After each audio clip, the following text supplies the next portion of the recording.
Meus amados irmãos e irmãs, que bom estarmos aqui hoje reunidos na Assembleia Dominical para nos alimentarmos com o pão da palavra e o pão eucarístico, que para nós são os alimentos que nos dão força e coragem em nossa caminhada rumo ao reino definitivo, rumo à glória dos céus.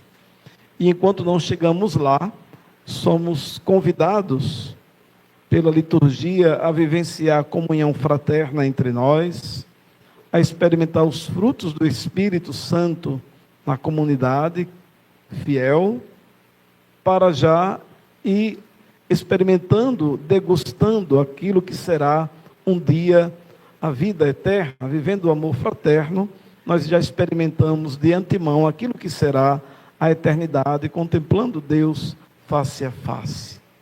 E enquanto isso não acontece, somos convidados a, em comunhão de amor e de vida, como irmãos, vencer toda a espécie de mal que busca ainda escravizar a nós cristãos, nos distanciar da graça de Deus, nos impedir de viver plenamente o mistério do amor de Deus em nossa vida. É justamente essa realidade que Paulo nos recorda na segunda leitura da carta aos Coríntios, quando ele recorda que o pecado é esse ponto que nos atrapalha na nossa comunhão plena com Deus e com os irmãos. Ele recorda que quando esse corpo corruptível, o corpo humano, físico, estiver revestido de incorruptibilidade, e este ser mortal de imortalidade, então será cumprida plenamente a palavra da Escritura que diz: a morte foi tragada pela vitória. Ó morte, onde está a tua vitória? Onde está o teu aguilhão? O aguilhão da morte é o pecado, e a força do pecado é a lei. Então Paulo nos recorda que estamos aqui peregrinando, e enquanto peregrinamos, essa realidade do pecado nos condiciona a não experimentar plenamente a comunhão com Deus, a união, a intimidade com Deus. E é claro que uma das coisas que nos atrapalha, sem dúvida, é a convivência fraterna, já que convivendo 24 horas por dia uns com os outros, nós experimentamos aqueles que são os limites, as limitações nossas e também as limitações do irmão. É por isso que, seja na primeira leitura que no Evangelho, temos esse convite à reflexão de modo tão forte. Em primeiro lugar, o livro do Eclesiástico nos diz uma expressão tão interessante: quando a gente sacode a peneira, ficam nela só os refugos, assim os defeitos de um homem aparecem no seu falar. Curiosa essa expressão do livro do Eclesiástico, não é? No falar, na palavra que nós dizemos, revelamos quem somos. Eu chamava a atenção de um adolescente um tempo atrás, tem uns 2 anos eu creio, porque ele, no círculo de amizade dele, criando sempre conflito, inventando mentiras, inventando histórias, e os colegas ficavam de mal um com o outro, e ele causava discórdia entre os colegas. Eu dizia: rapaz, é hora de você começar a aprender a fugir dessas atitudes, porque a tendência vai ser você ficar isolado. Quando nós temos um amigo que mente, que inventa história, que causa discórdia, a nossa tendência natural é: eu quero pouco papo com esse colega aqui. Então você vai ficar isolado, porque ninguém vai querer ser seu amigo. E ele ficava assim, arregalava os olhos. Aí eu disse: por que você arregalou os olhos? Já está acontecendo. Aí ele baixou a cabeça: eu já perdi alguns amigos, tem gente que não quer mais sair comigo. Eu disse: justamente por isso. Então, enquanto você é jovem, se corrija, né? Não, dizer mentira, inventar situações irreais entre um colega e outro, você está causando divisão, e isso é ruim. A gente vai não mais acreditar em você. A pessoa sem credibilidade é horrível, minha gente. Fulano de tal disse isso. Bom, como a gente tem que dar um desconto, olha, né? A gente não confiar plenamente na palavra de uma pessoa é muito ruim. Fulano disse isso, mas será que é verdade? A gente começa a peneirar, né? A peneira, começa a peneirar, e depois no fundo só fica os refugos. Ou seja, pouco daquilo que se fala é verdade. Então, os cuidados que devemos ter nas nossas relações humanas. Jesus, no Evangelho de hoje, é um pouco mais duro quando ele diz: um cego pode guiar o outro? Com certeza cairá no mesmo buraco.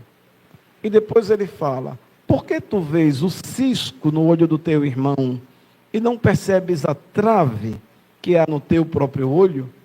Jesus sabe que um dos defeitos da humanidade é não corrigir-se a si próprio, mas ter a ideia sempre de olhar o erro do outro, de observar o erro do outro, de encontrar cisco. O cisco é tão pequeno, né? Quando cai um cisco no olho da gente, a gente não vê. A gente olha assim no espelho e não vê. Alguém tem que soprar para sair, senão não sai. E incomoda pra caramba, né? Então, como é que você vê o cisco do teu irmão lá dentro e não enxerga a trave, que é bem maior, no teu olho? Ou seja, antes da gente querer perceber o erro nos outros, corrijamos primeiro a nós mesmos, que talvez os nossos erros são bem maiores do que o do irmão. Então, a liturgia nos convida a olhar para dentro da gente. E depois, Jesus fala uma coisa aqui que me chama muita atenção. Toda árvore é reconhecida pelos seus frutos. Quais são os frutos que nós estamos produzindo para o reino de Deus? São frutos de comunhão, de paz, de harmonia, ou de discórdias, de crises, de conflitos, aquilo que eu citei sobre o jovem com quem eu conversei. Depois também Jesus diz: o homem bom tira coisas boas do bom tesouro do seu coração. Coisa bonita isso, né? O homem mau tira coisas más do seu mau tesouro, pois a boca fala do que o coração está cheio. E eu pergunto, e devemos nos perguntar: o nosso coração efetivamente está cheio de quê? De coisas boas, de bons sentimentos ou de maus sentimentos? Quantas vezes precisamos pedir a Deus que nos liberte de ressentimentos, de ódios, de mágoas? Tem pessoas que trazem consigo mágoas da adolescência, às vezes da época de criança. Ou seja, os anos passaram, mas não fomos capazes de digerir as ofensas recebidas, as injustiças sofridas. E tudo isso é importante para a nossa plena felicidade diante de Deus e também das nossas relações humanas com quem a gente convive. O libertar-se, como é bom, minha gente. Libertar-se dos sentimentos maus, dos ressentimentos e de tantas coisas que a gente vai adquirindo ao longo do tempo. A nossa vida, às vezes, é um museu de coisa velha. A gente junta tanta coisa velha na nossa vida, não somente nos bens materiais, né? Quando a gente olha para as nossas... Eu mesmo, quando vou me mudar, é tanta coisa, tanto papel. Eu digo, meu Deus do céu, para que juntei tanto papel, tanta tralha, né? A minha mãe tinha uns pratos da época do casamento dela, 50 anos atrás. Os coitados não tinham nem mais cor, eram rachados, né? Ou seja, não serviam mais. A gente fica juntando coisa antiga, como se fosse algo tão precioso. Quando é uma coisa bonita, valiosa, né? Uma louça bonita, antiga, vale até pena porque é peça de museu. Mas quando são sentimentos ruins, tristezas, decepções que a gente passa, injustiças que a gente sofre, a gente guarda isso no nosso coração e quando a gente vai falar a alguém, a gente transmite a aspreza da vida, a acidez da vida, né? Quando a gente alimenta sentimentos bons, a gente vai visitar uma pessoa e deixa para ela aquele sentimento bom que a gente tem dentro da gente. Alguém está doente, está sofrendo pela perda de alguém, e a gente vai ter uma palavra de conforto e de esperança.